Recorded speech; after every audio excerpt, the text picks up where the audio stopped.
Sharik Doucha. Donc, partie 1 porte 4.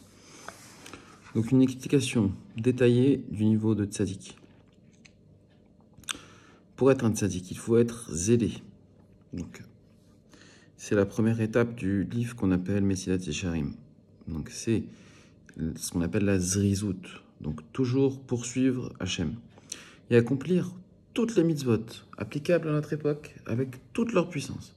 Maintenant, comme il existe de nombreuses opinions concernant l'énumération des mitzvot, je vais d'abord les présenter selon ce qu'on appelle l'opinion du Rambam, c'est-à-dire, donc, Zichrono Livracha, Rambam, Maïmonide.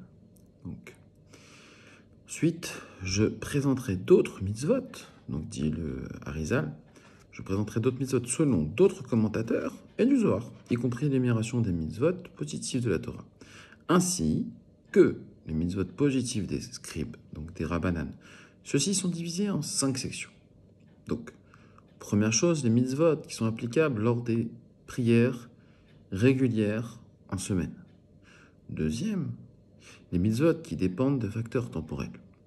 Troisième, les mitzvot qui sont applicables lorsque l'occasion se présente. Quatrième, mitzvot une personne doit poursuivre afin de les accomplir. Et 5, les mitzvot qui sont hors de portée d'une personne, c'est plutôt Akadosh Baruch Hu, le Saint béni soit-il, qui apporte l'opportunité de les réaliser. Donc on met en rapport dans les commentaires ces 5 niveaux de mitzvot avec les 5 niveaux de la Neshama. Nefesh, Ruach, Neshama, Chaya, Chida. Ils sont les suivants. 1.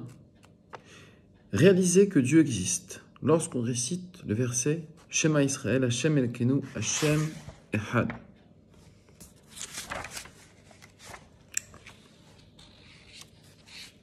Donc, ça, c'est ce qu'on appelle applicable dans les prières.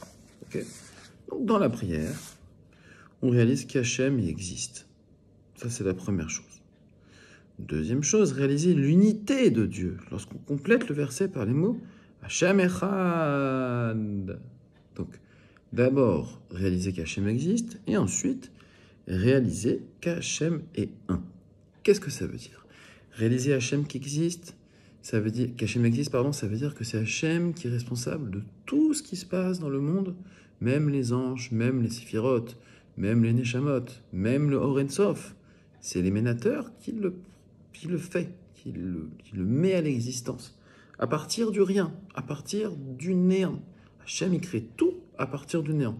Nous, on est capable de créer, oui, à partir de quelque chose. Yesh, mais yesh. Mais ça veut dire à partir de. Donc yesh, ça veut dire il y a quelque chose, un existant, à partir de un existant. Alors que Hachem, lui, il fait yesh, mais aïn. Un yesh, un existant à partir de rien. Ça, c'est la première chose, qu'Hachem existe. Deuxième chose, réaliser l'unité d'Hachem, ça veut dire que tout est Hachem. C'est-à-dire que tout qui existe, eh bien, dedans, il y a la parole d'Hachem. Et c'est parce qu'il y a la parole d'Hachem que la chose existe. Troisième mitzvah, mettre les tzitzit sur un habit à 4 coins et s'en envelopper.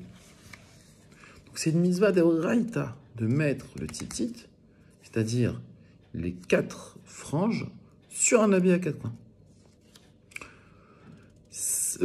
Quatrième mitzvah, porter les tefilines de la tête, selon les opinions de Rashi, de Rabbeinu Tam et de Shimoshe Rabba. Et même ici, on met entre parenthèses de Rahavad.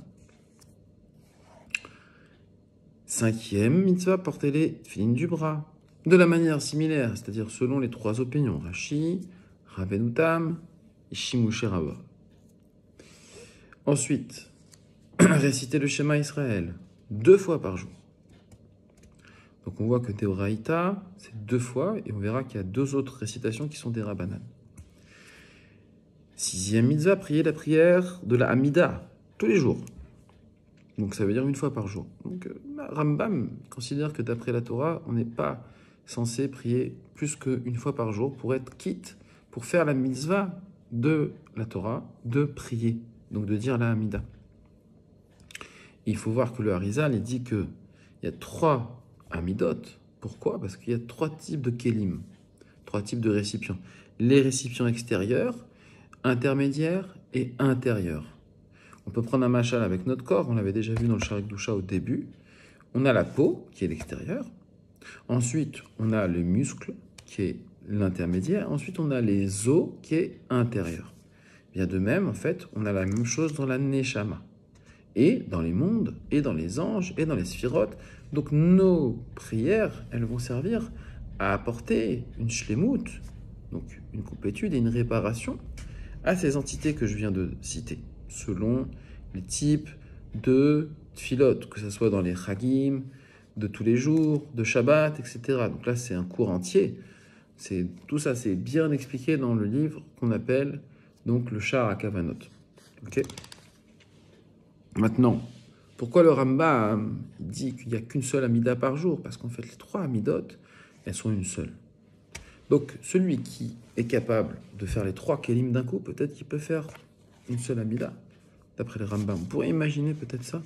En tout cas, une chose est sûre, c'est que, d'après le Rambam, c'est une seule Tfila.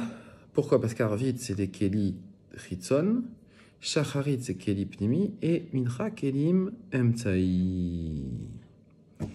Se souvenir de ce que Amalek a fait pour nous tous les jours. Quand ça? Quand on répond Amen Yehe.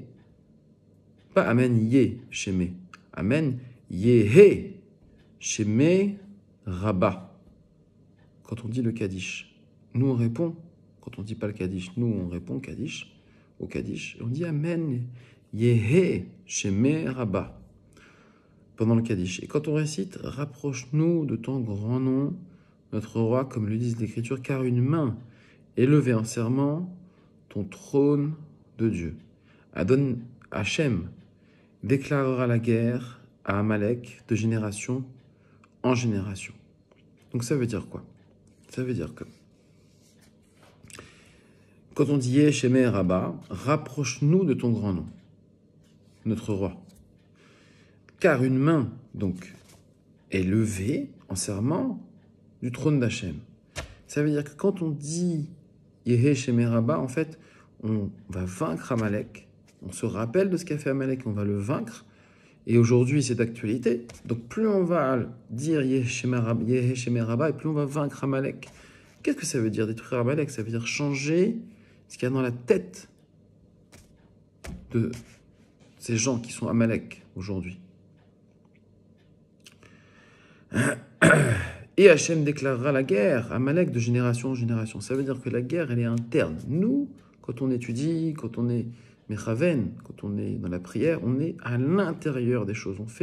On agit de l'intérieur. Encore plus précis que précis.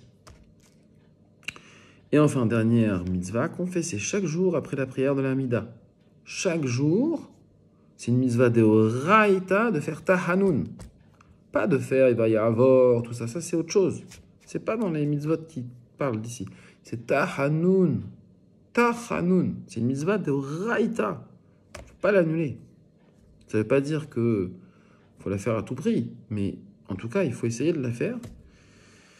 Ok, donc après la prière de la Mida et pendant la prière du Shema Kolenu, donc Shema Kolenu que les Kohanim doivent bénir la congrégation d'Israël chaque jour. Donc ça, c'est la dernière mitzvah qui va dire ici pour le Nefesh. Donc Birkat Kohanim, ça c'est aussi une mitzvah de Braïta d'après le Rambam qui rentre dans ces mitzvot qui dépendent de la prière.